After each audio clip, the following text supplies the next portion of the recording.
말씀의 파워. 사도행전 13장 42절에서 52절 말씀입니다. 그들이 나아갈새 사람들이 청하되 다음 안식일에도 이 말씀을 하라 하더라. 회당의 모임이 흩어진 후에 유대인과 유대교에 입교한 경건한 사람들이 많이 바울과 바나바를 따르니 두 사도가 더불어 말하고 항상 하나님의 은혜 가운데 있으라 권하니라.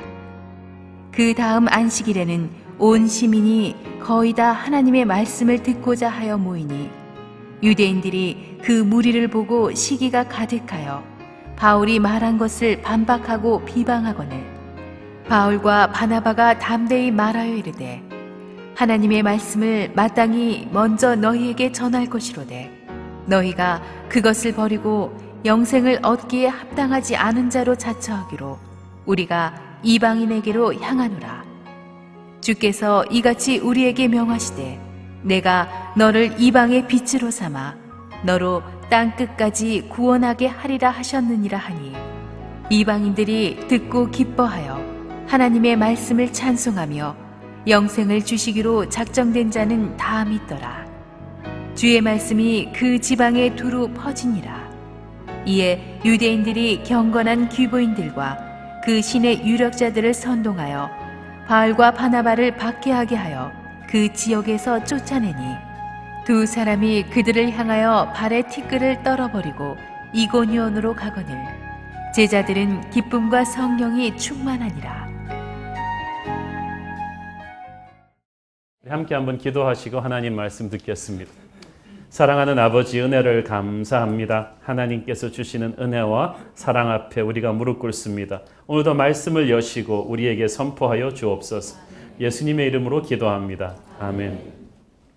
지난주에 우리는 이 유대인의 회당에서 비시디 안디옥에서 파워풀한 설교를 던진 바울과 바나바를 살펴보았습니다. 구약성경 전체를 관통하면서 출애굽, 다윗 왕, 세례 요한에 이르기까지 하나님께서 예수 그리스도의 그 나심을 어떻게 준비해 왔는지를 설교했습니다. 그런데 너희가 그 예수님을 십자가에 못 박아 죽였다. 그러니까 너희들이 회개하고 그분을 믿어야 한다. 그렇지 않으면 영원한 심판이 기다린다는 아주 쉽지 않은 설교를 딱 했는데 말씀을 듣고 그 말씀에 어떻게 반응하는가에 따라서 여러분의 영적인 운명이 하늘과 땅으로 갈리게 됩니다. 오늘의 본문은 이 바울의 설교에 대한 이 비시디아 안디옥 사람들의 반응을 다룬 것입니다. 사실 이 복음에 대한 이 비시디아 안디옥 사람들의 반응을 참 놀라웠습니다. 바울이 굉장히 긴 설교를 했잖아요. 지난주일에 본문 보면 아시다시피 설교도 길었고 설교 내용도 굉장히 쉽지 않은 것이었습니다. 좋은 말을 오래 해도 피곤한데 바울은 계속 회개를 촉구하고 심판을 경고하는 상당히 부담스러운 설교를 했는데 42절을 보니까 놀랍죠? 설교가 끝나자 사람들이 아쉽다. 다음 주일에도 이 말씀을 좀 더 해달라. 더 듣고 싶다. 우리가 아는 사람도 더 데려올 테니까 좀 말씀을 해달라는 것입니다. 이 설교를 했는데 터프한 설교를 했는데 더 듣고 싶다. 더 길게 해달라. 저는 이 말씀이 너무 감동이 돼서 밑줄을 쳐놨어요. 어떻게 이런 일이 있을 수 있지? 한 번도 제가 설교했을 때 그런 반응을 젊었을 때는 좀 대학생 사역할 때는 그랬는데 요즘은 제가 좀 아닌 것 같아요. 그런데 이렇게 부담스러운 설교를 하고 죄에 대한 설교를 하고 회개를 촉구하는 설교를 했는데 사람들이 확 당겨왔단 말이죠. 많은 분들이 요즘 설교는 조금 긍정적인 자기개발과 축복과 격려 위주로 가야 한다고 말하지만 그것은 이미 예수님을 믿고 십자가 앞에서 회개한 사람들 얘기지 아직 복음 앞에 마음도 열지 않았는데 그냥 어떻게 축복과 격려만 계속 하겠습니까? 살살 돌려서 얘기한다고 오는 심판이 없어지나요? 그냥 나이스하게 말한다고 있는 죄 문제가 해결되는 거 아닙니다. 일단 의사는 아프더라도 상처를 도려내야 되듯이 말씀의 검은 아프더라도 우리 영혼의 그 종양덩어리인 이 죄를 끄집어내야 되는 것입니다. 말씀은 그렇게 하는 역할을 합니다. 말씀이 선포되면 우리 어둠의 실체가, 우리 영혼의 실체가 순식간에 익스포즈 되죠. 드러나 버립니다. 그래서 바울은 사람들의 비위를 맞추려고 아부하는 설교하지 않았습니다.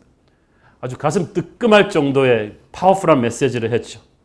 이렇게 하면은 사람들 다 도망가 버릴 것 같은데 십자가를 얘기하고 회개를 얘기하고 그러면 요즘 세대에서도 특히 뭐 누가 교회 남아 있겠냐 그 얘기를 하지만 그렇지 않아요. 오히려 더 충격을 받고 다음 주에 더 해달라는 거예요. 은혜를 받으면 더 큰 은혜를 계속 사모하게 됩니다. 맛있는 음식을 먹고 나면 계속 그 집에 가서 먹고 싶듯이 은혜는 이렇게 우리에게 중독성을 줍니다. 더 큰 은혜를 받아야 만족하는 것입니다. 복음은 파워가 있습니다. 죽어가는 사람을 살려놓는 파워가 있습니다. 자살하고 싶을 정도로 힘들던 사람에게 살고 싶다는 생기를 불어넣어주고 인생의 의미를 찾지 못하고 방황하던 사람들에게 새로운 소망의 날개를 달아주는 것이 바로 복음인 것입니다. 그래서 복음을 듣다 보면은 이 말씀 듣고 나니까 내가 살 것 같다. 내가 죽지 말아야지. 살아나야지. 이 말씀 없으면 내가 못 살겠다라는 생각이 계속 들게 하는 것이 바로 복음인 줄로 믿습니다. 그런데 그 다음 주 안식일 날 와서 한 번 더 설교해 달라고 부탁한 사람들이 있었는가 하면 또 그 다음 주까지 채 기다리지 못하고 모임 끝나자마자 바울 바나바한테 달라붙어가지고 우리 다음 주까지 못 기다리겠다. 지금 좀 더 가르쳐 달라고 말한 성미 급한 사람들이 있었습니다. 한국 사람들이 아닐까 생각합니다. 왜 이렇게 다음 주까지 기다리냐. 우리 지금 좀 특별훈련 받고 싶다. 43절에 보니까 유대인과 유대교에 입교한 경건한 사람들, 이방인들이죠. 그들이 설교가 끝났는데도 바울 바나바 주위를 맴돌고 떠나지를 못했습니다. 아쉬워가지고. 왜 우리가 아주 좋아하는 가수가 나와서 콘서트하고 나면 끝났는데도 앙콜 그래가지고 한 번, 두 번, 세 번, 네 번 앙콜곡을 어떤 사람은 5곡을 합니다. 제가 셀린 디온 콘서트를 가보니까 4번째 앙콜 곡이 타이타닉이에요. 일부러 그렇게 준비한 것 같아요. 이렇게 마지막까지. 그러니까 사람들이 그거 듣기까지 집에 안 가게끔. 그런데도 끝나는데도 계속 쫓아가면서 더 듣고 싶어 하잖아요. 근데 복음도 그랬다는 것입니다. 설교가 끝났는데 감동받아서 은혜 받아서 헤어지기가 아쉬웠어요. 그래서 계속 주위를 맴돌았습니다. 살아있는 말씀을 접하면 옛날에 우리 드라마 제목에 보고 또 보고 이런 게 있었는데 듣고 또 듣고 싶은 거예요. 은혜가 충만하면 교회에서 집에 가기가 싫습니다. 은혜가 충만하면 이 순예배가 11시, 12시가 확 넘어갑니다. 어떻게 이런 일이 가능할까? 20년 전에 보니까 제 신학교 동기한테 이런 일이 있었어요. 그 친구가 참 똑똑하고 설교도 잘하는데 뺀질해요. 그리고 괜히 그냥 젊은 나이에 목회 회의증이 와가지고 내가 신학을 해야 되나 말아야 되나 하는 중에 이 사람이 중국 선교 갔다 오더니 확 달라졌어요. 이 사람이 중국 선교도 자기가 뭐 열정이 있어서 간 게 아니고 너무 따분해서 여름방학 때 그냥 누구 따라갔는데 어느 동네 갔는데 전도사님이 오셨다는 말을 듣고 거기서 무조건 패스터예요. 그러니까 막 온 동네 지하교인들이 다 모인 거예요. 한 50명, 70명 한 하루 이틀 걸려서 차 타고 가야 되는데 거리 사람들까지 다 왔어요. 그래갖고 그 좁은 방에 가득 모였는데 몇 시간 설교해야 되냐 그러니까 그냥 길게 해달라는 거죠.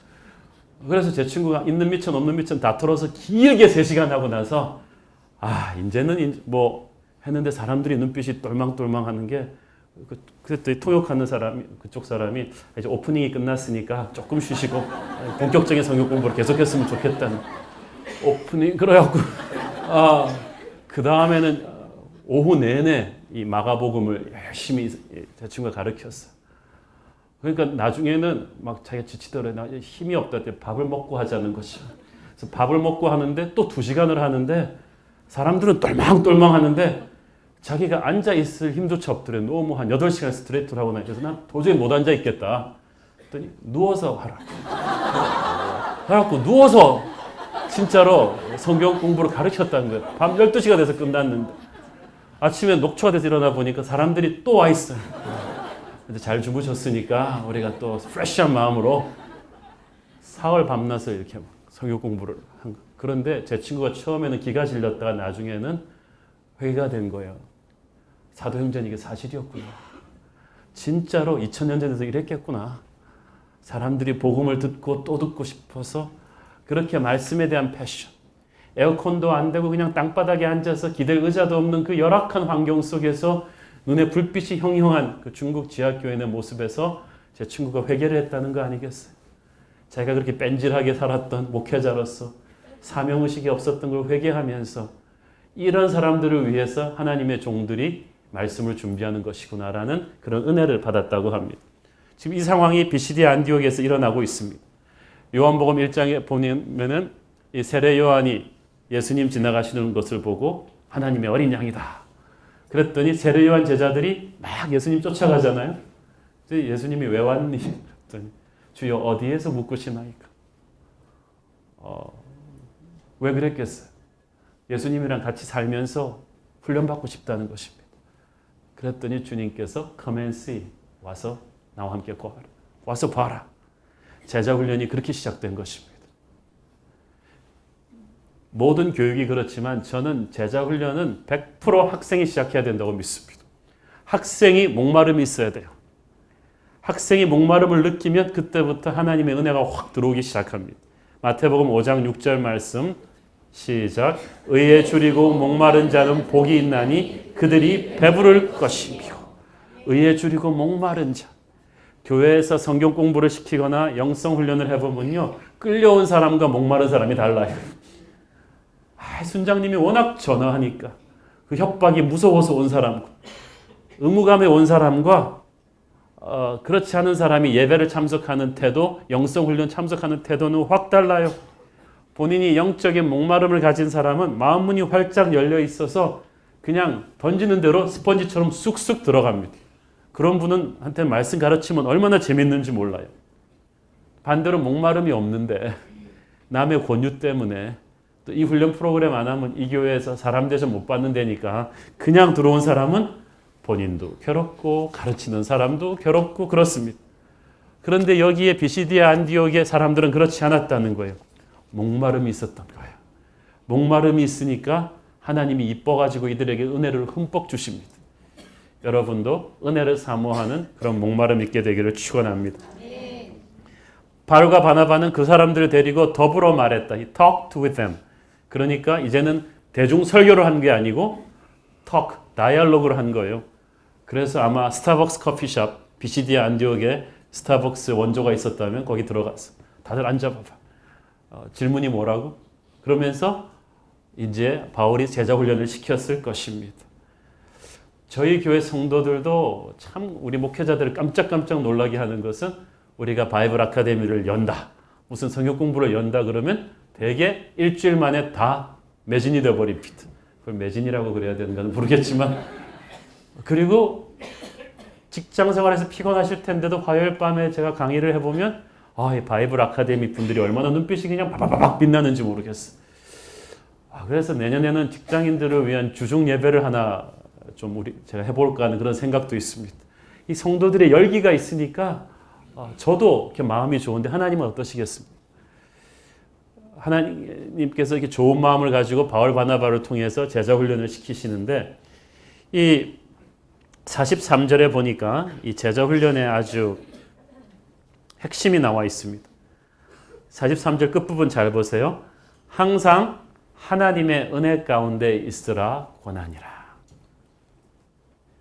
자, 중요한 게 세 가지 포인트입니다. 첫째는 우리는 자신의 제자가 아닌 하나님의 제자를 만들어야 됩니다.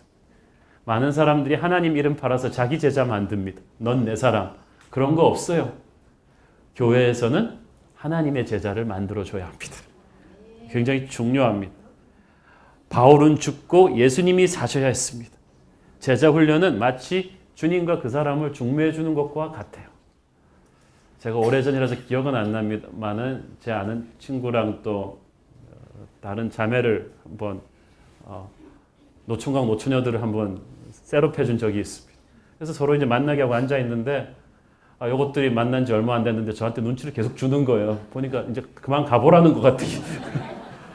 내가 분위기를 만들어 주려고 했는데 근데 오면서 생각해 보니까 그게 맞아요. 중매쟁이는 빨리 빠져야 돼요. 그죠? 제자 훈련은 주님과 그 사람을 중매해 주는 것과 같습니다. 여러분이 그 사람 인생 평생 책임질 거 아니잖아요. 책임질 수도 없어요. 그래서 어떻게든 그가 주님과 교제하고 주님의 음성을 들으며 사는 법을 가르쳐서 내보낼 수 있도록 해줘야 됩니다. 그래서 제자 훈련은 시작과 동시에 졸업을 준비해야 돼요. 사람을 놓아보낼 준비를 해야 합니다. 이 땅에서 저는 우리 만남이 그렇다고 생각합니다.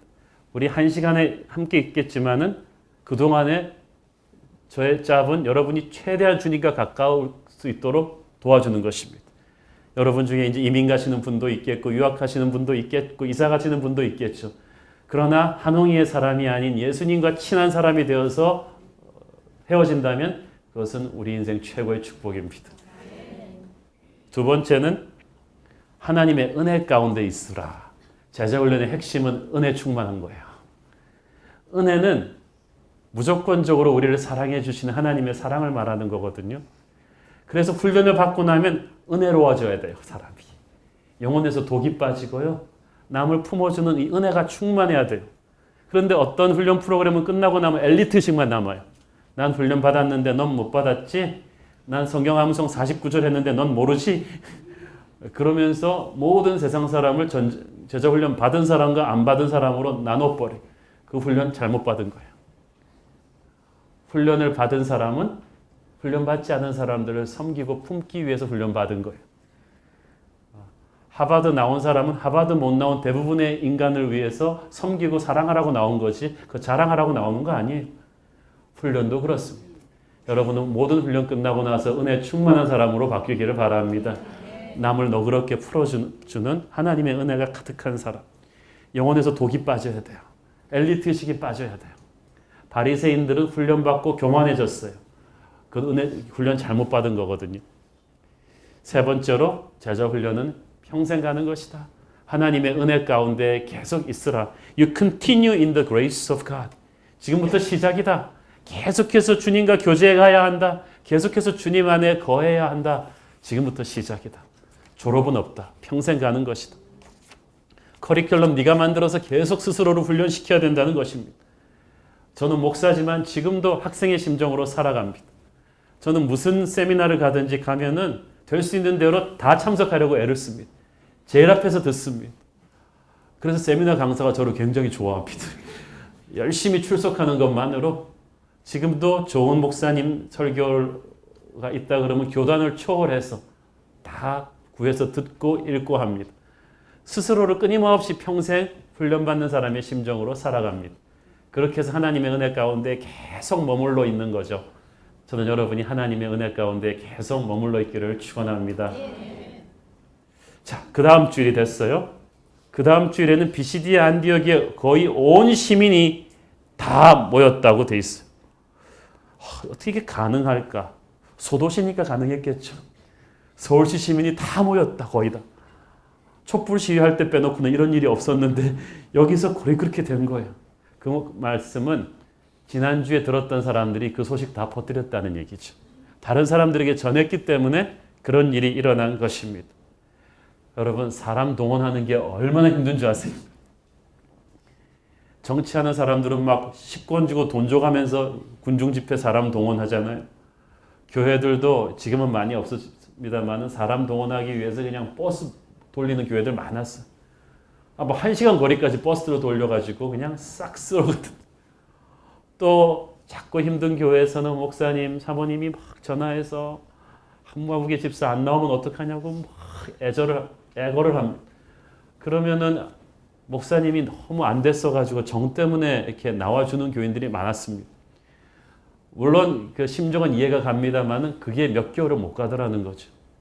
가장 확실한 동원은 은혜가 주는 감동입니다. 그냥 은혜가 탁 터지면요, 시키지 않아도 가서 전도해요. 교회는 화려한 시설로 사람을 어트랙트하는 데가 아닙니다.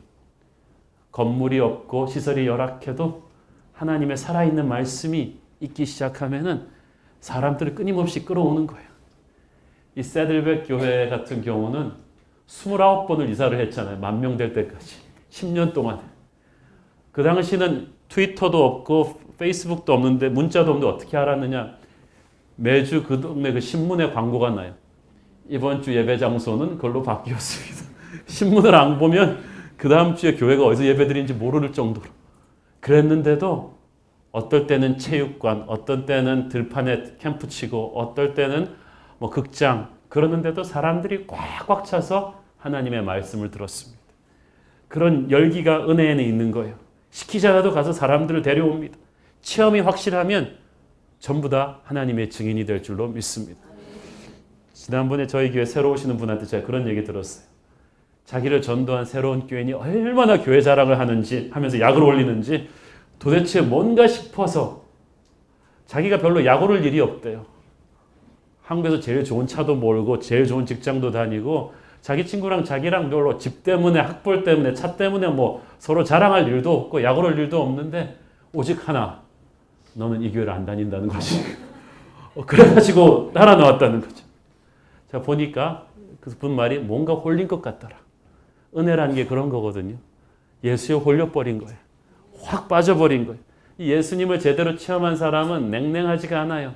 지식으로 예수를 믿은 사람은 가만히 있어도요. 영으로 예수를 체험한 사람은 가만히 있지 못합니다. 가슴에서 펄펄 끓는 열기가 있어서 나가서 아는 사람들한테 싹 다 전도하고 복음을 전하는 것입니다. 보세요. 바울 바나바가 이 도시에서 기적을 행하지 않았잖아요. 어떤 기적도 행하지 않았어요. 사람들은 기적을 원합니다. 스펙테클을 원하는데 기적이 일어나지 않았어요. 그런데 기적보다 중요한 것은 복음이에요. 메시지예요. 예수 그리스도입니다. BCD 안디옥에서는 100% 복음만 가지고 승부해서 이런 놀라운 영적인 폭풍이 일어난 것입니다. 복음이 있으면 우리에게 기적이 일어날 줄로 믿습니다. 48절을 보니까 이 말씀을 들은 이방인들이 기뻐 하나님의 말씀을 찬송했다. 그들은 첫째 말씀을 듣고 기뻐했다고 했습니다. 이 기쁨은 세상이 주는 기쁨이 아닙니다. 저는 말씀을 듣고 오늘 여러분이 기쁘기를 바랍니다. 은혜를 받은 자만이 느낄 수 있는 영적인 기쁨이에요. 천국의 기쁨이에요.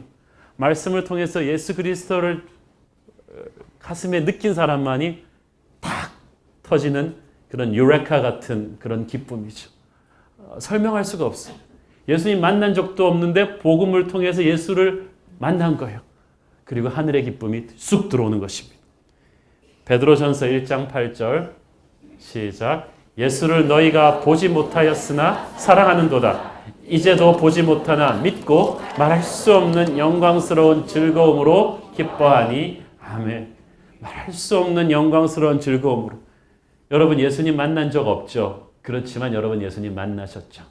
영으로 우리는 예수님을 만난 거예요. 제가 교회에서나 외부 집회를 가서 설교할 때 가장 보람되는 때는 설교를 듣는 청중의 얼굴이 점점 변해가는 걸 설교하면서 볼 때입니다.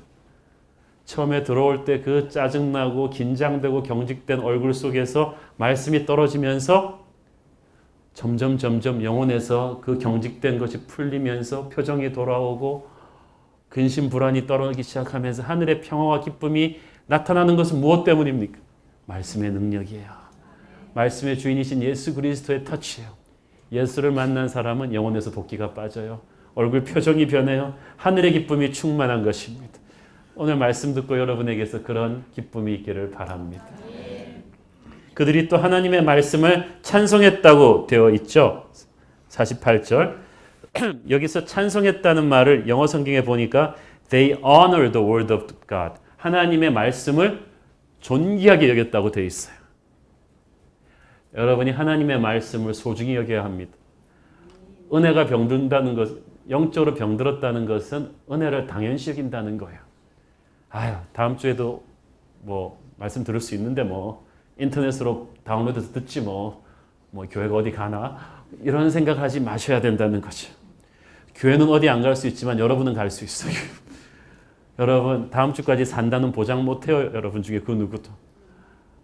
어떤 일이 일어날지 어떻게 합니까? 말씀을 귀하게 여기지 않으면 여러분은 은혜의 시대로 돌아갈 수가 없습니다. 성령의 시대, 부흥의 시대는 말씀을 귀하게 여겨서 하늘의 은혜를 받은 사람만이 누릴 수 있는 축복인 것입니다. 말씀을 당연시 여기지 마십시오. 말씀을 귀하게 여기십시오. 그러면 그 말씀이 여러분을 지켜줄 거예요. 자, 그런데 이 48절에 또 중요한 말씀이 있어요. 이 말씀을 듣고 기쁨이 오고 이렇게 했다는 것은 구원받을 준비가 끝냈다는 얘기인데 마지막으로 영생을 주시기로 작정된 자는 다 믿더라. 이 말이 중요합니다. 얼핏 보면 전부 사람의 힘으로 믿은 것 같죠? 바울이 설교 잘해서 된 것 같고 그들은 BCD 안디옥 사람들이 착해서 그걸 잘 받아서 구원받은 것 같은데 그게 아니에요. 똑같은 설교 듣고 오히려 바울을 핍박한 사람도 있었고 착한 사람도 예수 평생 안 믿는 사람도 있었어요. 바울의 설교 뒤에 하나님의 섭리가 있었어요.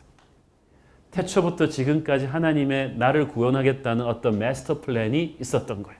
이걸 기독교에서는 예정론이라고 합니다. 하나님이 예비해 두신 나를 위한 계획이 정해져 있었다는 뜻이죠. 여러분, 구원에는요, 우리가 알지 못하는 하나님의 신비로운 섭리가 있어요. 어떻게 하다 보니까 하나님의 천국에 딱 들어보면 너 어떻게 왔니? 이렇게 쟤 구원하다가 그냥 실수로 걸렸나 봐. 이런 사람은 한 명도 없다는 거예요. 정확하게 하나님이 여러분 한 명 한 명 조준사격해서 예비해서 하나님의 맞춤 타이밍에 맞춤 방법으로 여러분을 끌고 오셨어요. 로마서 8장 30절 보십시오. 시작. 또 미리 정하신 그들을 또한 부르시고 부르신 그들을 또한 의롭다 하시고 의롭다 하신 그들을 또한 영화롭게 하셨느니라. 그러니까 여러분이 어느 날 갑자기 예수님을 영접해서 구원받기로 하게 된 데는 여러분이 착해서 그런 것이 아니라 오래전부터 여러분을 위해 준비한 하나님의 마스터 플랜이 있었다는 것입니다.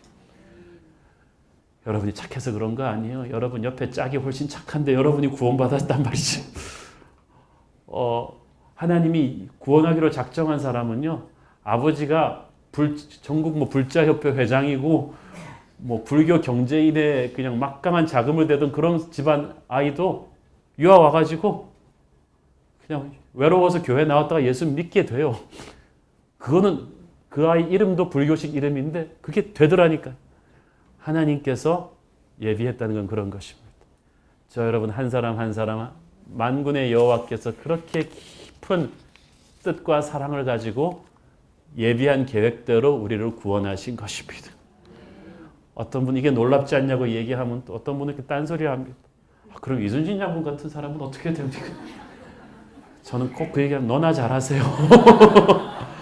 하나님은 그분은 그분한테도 따로 다루시고 물에서 구원해 놨더니 딴 사람 갑자기 언제부터 이렇게 딴 사람을 걱정했어요. 원래 다 죽는 게 당연한 것인데 하나님의 말할 수 없는 신비함으로 여러분 한 명 한 명을 구원했습니다. 구원은 개인적인 거예요.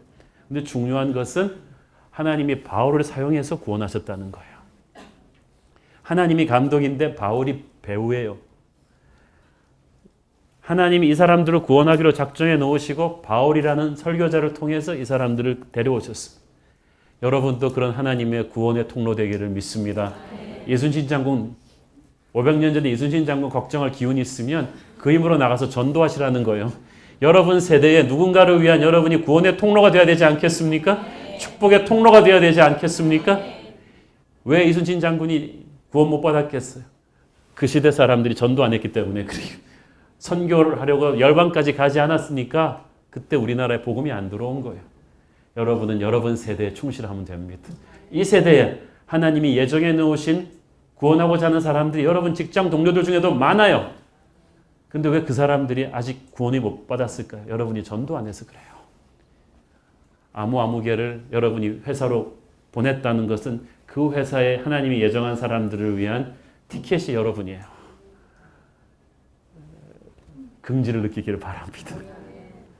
자, 그런데 피시디아 안디옥에서 좋은 일만 있었던 건 아니죠. 복음에 대한 무서운 공격이 있습니다. 45절에 보니까 그 동네 유대인들이 시기가 가득해서 바울이랑을 비판합니다. 도시 전체가 일주일 만에 꽉 들이차서 바울의 설교를 들으려고 하니까 막 질투심이 일어난 거예요. 그래서 they talked abusively against him. 그러니까 막 갖은 악성 루머를 다 퍼뜨리면서 바울을 공격했습니다. 유력자들을 선동해서 바울 바나바를 핍박했어요. 그 유대교를 믿는 경건한 귀부인들, 도시 고위층도 부인들이 있었겠죠. 이 사람들을 선동해서 바울 바나바를 핍박해서 50절에 보니까 그 도시에서 내쫓게 만든 거예요. 참 악하죠. 어떻게 이렇게 할 수가 있습니까? 사람이 한 것이 아니고 그들의 시기심을 이용한 사탄에게 조종당한 것입니다. 여러분이 시기심으로 가득 차면요, 사탄의 그 놀이개가 될 수가 있어요. 항상 복음이 강렬하게 전파될 때 사탄의 방해 공작이 나타나는데 D.L. 무디라든지 웨슬리라든지 빌리 그레함 전도 집회가 있을 때 아주 강렬한 그 동네에서 이렇게 기독교를 향한 악성 루머가 터진다거나 하는데 그 반대 세력 중에 많은 숫자가 교단이 다른 같은 기독교인들이 많았다는 거야. 그러니까 정말 소탐대실한 거죠. 교단이 다르고 입장이 다르고 이쪽이 영향력이 크다고 해서 복음 전파 자체를 막아버린다면 이것이 하나님 나라에 얼마나 큰 데미지를 끼치겠습니까? 근데 그런 일을 지금 바울이 당하고 있어요.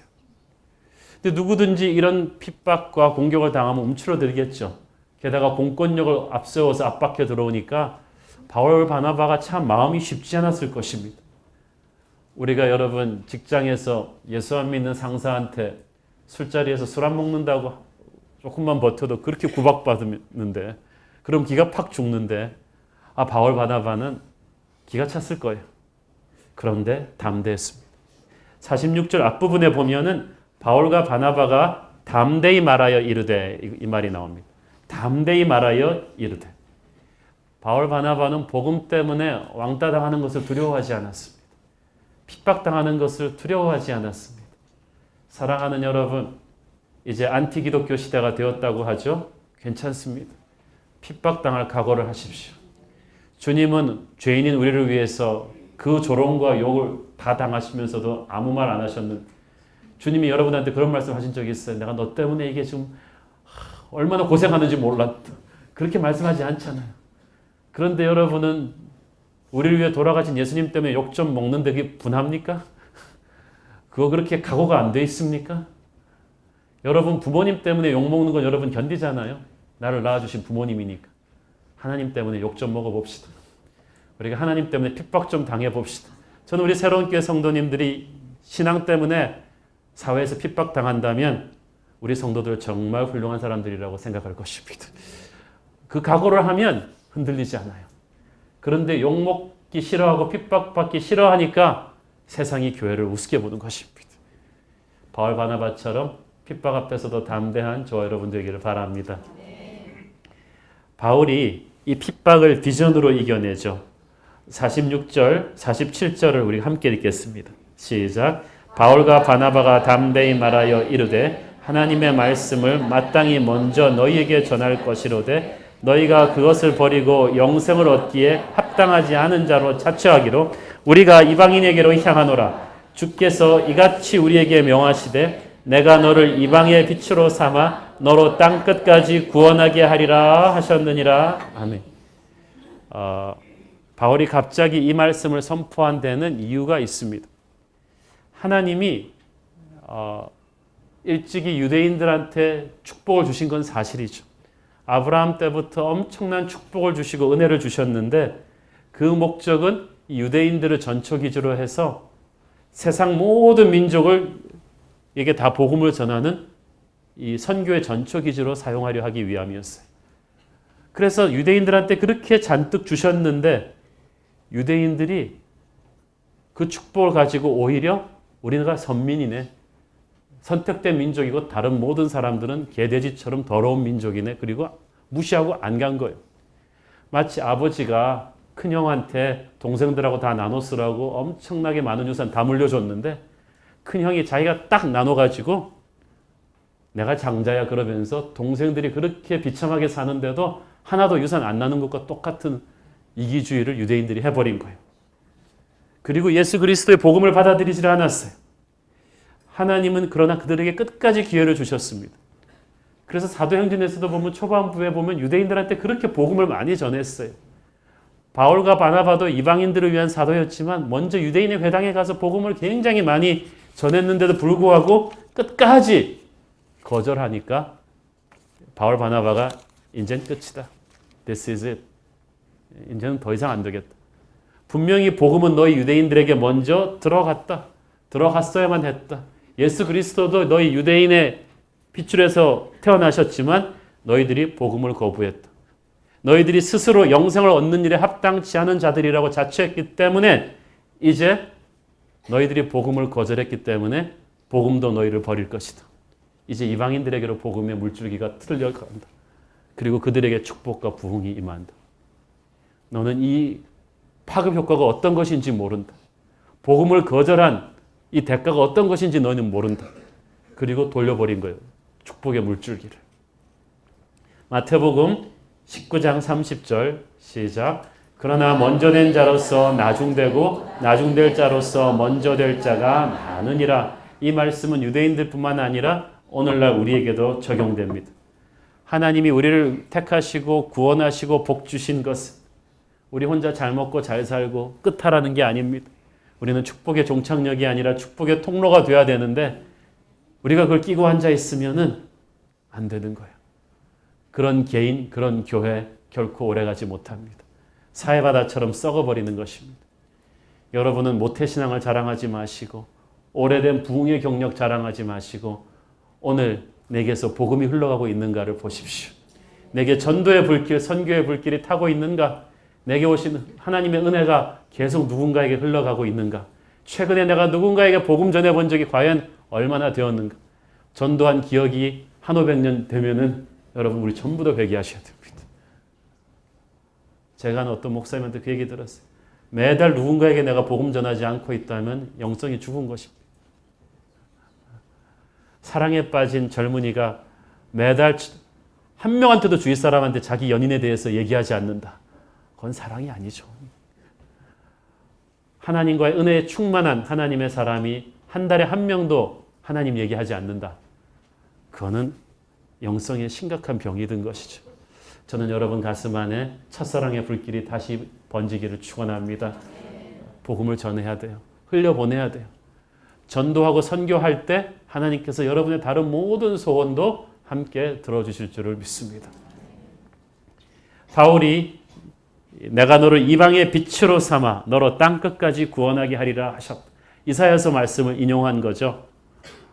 이게 예수님께서 제자들에게 주셨던 비전의 말씀입니다. 마태복음 28장 19절 시작. 그러므로 너희는 가서 모든 족속을 제자로 삼아 아버지와 아들과 성령의 이름으로 세례를 베풀고. 그러니까 바울과 바나바가 핍박을 받았지만 핍박받는 사실을 묵상하지 않고 하나님의 오리지널 비전을 다시 붙잡게 된 거예요.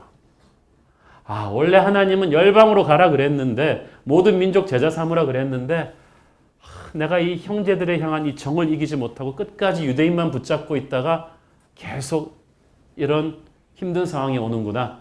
그래, 이게 아니야. 열방에게 가야겠어. 하나님 주신 오리지널 비전으로 돌아가야겠어. 라고 정신 탁 차린 거예요. 이거 굉장히 중요합니다.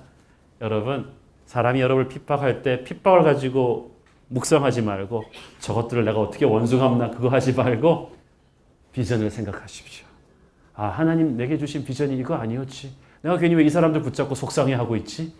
저 열방의 백성들이 기다리는데 거절하는 왜 유대인들 때문에 내가 속상해서 이러고 있지? 그리고 비전을 붙잡고 핍박을 이겨낸 것입니다. 여러분도 비전을 붙잡고 핍박을 이겨내기를 바랍니다.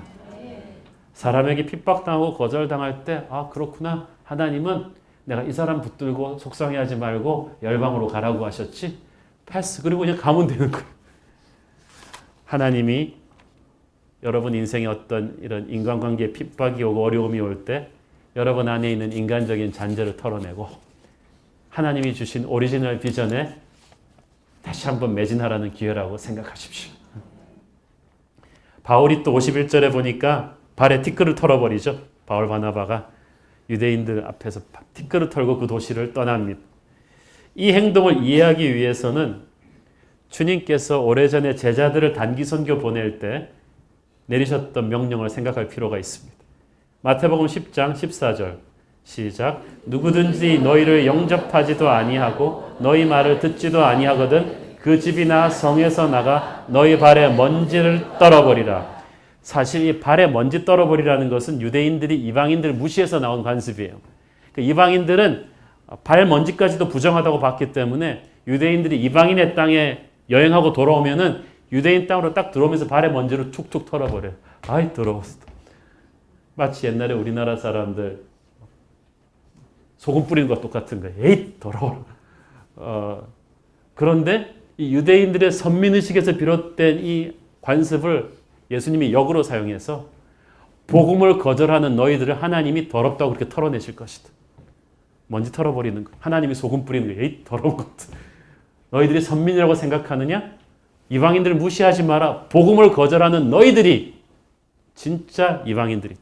진짜 너희들이 하나님에게 거절당할 것이다. 그리고 진짜 운명이 비참해졌어요.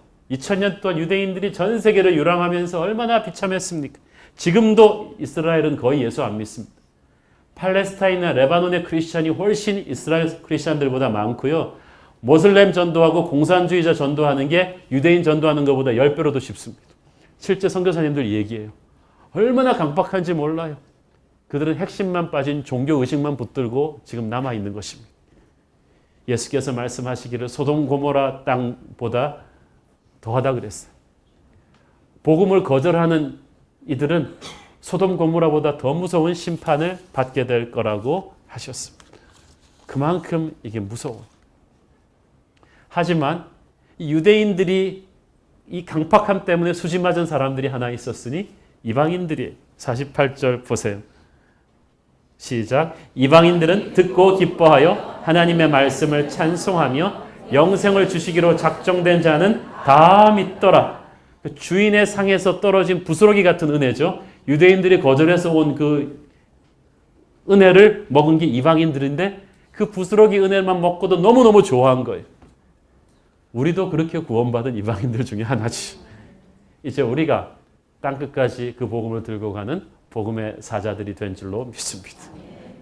그런데 그렇게 핍박받고 쫓겨나는데 희한하게도 52절을 보니까 이 사람들의 반응은 충격적이죠. 52절 같이 보겠습니다. 시작. 제자들은 기쁨과 성령으로 충만하니라. They were filled with joy and with the Holy Spirit. 하나님의 일을 하는 사람의 특징은 기쁨이에요. 그것도 부분적인 기쁨이 아니라 아주 충만한 기쁨입니다. 그것도 상황이 좋아서 설교 잘했다고 사례금도 받고 성대한 환송을 받으면서 떠나는 것도 아닌 욕먹고 핍박받고 쫓겨나지만 억울하게 당하지만 주님 때문에 욕먹었지만 이유를 알 수 없는 하늘의 기쁨이 그 안에서 솟구쳐 나왔던 것입니다. 사랑하는 여러분, 하나님의 일을 하는 사람에게는요, 하나님이 주시는 기쁨의 보상이 있습니다. 참 희한해요. 우리가 그 많은 돈을 쓰고 호화 관광을 다녀도 절대 줄 수 없는 기쁨이 그 힘든 선교지 가서 단기 선교하고 돌아오면 우리한테 있다니까요. 힘들었는데 있어요. 고린도 후서 6장 10절입니다. 시작. 근심하는 자 같으나 항상 기뻐하고 가난한 자 같으나 많은 사람을 부요하게 하고 아무것도 없는 자 같으나 모든 것을 가진 자로다. 아멘. 여러분, 기쁨이 없다면 지금부터 한번 전도를 해보십시오. 주위 사람들과 복음을 나눠보십시오. 하나님의 얘기를 주위 사람들에게 전해보십시오. 전도하면 하나님께서 하늘의 기쁨을 그 사람에게 주십니다. 여러분, 순예배 성령 충만해서 할 수도 있지만 힘든데도 순예배를 하면 이 성령이 충만해져요. 하늘의 기쁨을 하나님께서 우리에게 주실 거예요. 우리가 지금 70여 명의 남성들을 놓고 다가온 남성 전도 집회를 위해서 기도하고 있는데 저는 이 아빠 힘내세요 이 남성 전도 집회를 통해 하나님께서 우리에게 엄청난 기쁨을 주실 줄로 믿습니다. 하나님 천국에서 제일 좋아하는 게 이 전도 집회거든요. 사도들이 이렇게 기쁨이 충만할 수 있었던 것은 성령 충만했기 때문입니다. 기쁨 충만, 성령 충만. 그런데 또 이렇게 성령 충만할 수 있었던 것은 그들이 순종했기 때문에 가능한 거예요. 복음 전했기 때문에 가능한 거예요. 자, 여러분, 어떤 분은 그렇게 얘기합니다. 내가 컨디션 좋을 때 전도하겠습니다. 천만의 말씀. 전도하면 컨디션이 좋아져요. 그건 마치 저 힘 없어서 운동 못 하겠어요. 마찬가지. 운동을 안 하니까 힘이 없죠. 운동을 하면 힘이 생겨요. 하나님의 일을 순종하면 마음이 안 따라줘도 누구 말대로 필이 안 받아도 하나님의 일을 하면 하나님의 기쁨이 여러분에게 올 줄로 믿습니다. 저도 주일 아침에 가끔씩 막 몸이 힘들고 마음이 힘들 때가 있어도 1부, 2부, 3부 설교를 하면서부터요. 점점 이렇게 살아나요. 제가 살아야 설교를 할 것 같은데 설교를 하니까 살아나는 거 있죠. 그러니까 마음이 안 따라줘도 여러분 복음 전하셔야 돼요. 하나님의 일을 해야 돼요. 연말 연시가 되면서 교회에서 여러분에게 이 사역 저 사역 헌신해달라고 전화가 갈 것입니다. 그때 오늘의 설교를 기억하길 바랍니다. 내가 이걸 안 하면 내년에 발편이 잘 잘 수 있을까? 그렇지 않아요. 하나님의 사람은 하나님의 일을 뭔가는 해야 돼요. 우리 교회가 지금 하루에 주일날 250명이 넘는 자원봉사자들이 곳곳에서 일하고 있는데 저는 적어도 교인의 반수 이상이 그렇게 일할 수 있게 되기를 바랍니다. 복음을 전하고 아이들을 돌보고 안내를 하고 하나님의 일을 하면 여러분 안에 하나님이 말할 수 없는 기쁨을 주실 줄로 믿습니다. 그렇게 하니까 지역이 바뀌어버리죠. 49절 함께 읽겠습니다. 시작. 주의 말씀이 그 지방에 두루 퍼지느라. 단 한 주일 했는데 핍박에도 불구하고 태클이 들어와도 골은 넣어요. 핍박에도 불구하고 오히려 핍박 때문에 더 복음이 그냥 온 지역을 뒤덮어 버렸습니다. 여러분 서울 시내 복음화가 얼마나 걸릴 것 같습니까? 능력이 있으면요 몇 주 만에 끝날 수도 있어요. 온 동네로 퍼지는 것입니다. 주님 그런 일이 우리 시대에도 일어날 수 있을 줄로 믿습니다.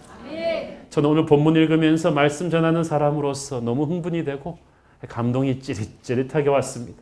말씀이 이렇게 파워풀한 것이구나. 살아있는 교회란 바로 이런 것이고 바로 이 맛에 목회자가 사는 것이로구나. 말씀 듣고 사람들이 변하고 변한 사람들이 또 가서 그 말씀을 전해서 또 데려오고 말씀을 더 사무해서 가지 않고 집에 안 가고 늦게까지 제자 훈련 받고 그래서 계속 사람들이 부흥하면서 일어나는 이런 BCD 안디옥에서 이런 사건들이 우리 새로운 교회에서도 지난 2년 동안 진행이 되었었구나. 예배마다 순마다 그런 역사들이 지금도 진행될 것이다. 라는 그런 확신이 제 가슴을 두드리면서 하나님 우리가 앞으로도 그렇게 말씀이 약동하는 교회 되게 하여 주시옵소서. 말씀으로 인생이 변하는 그런 교회 되게 하여 주시옵소서. 기도하겠습니다. 사랑하는 아버지 은혜를 감사합니다. 주님 연약하고 처져 있던 사람들도 오늘 말씀의 권능 앞에 사로잡힐 때 살아나게 하시고 일어나게 하여 주옵소서. 예수님의 이름으로 기도합니다. 아멘.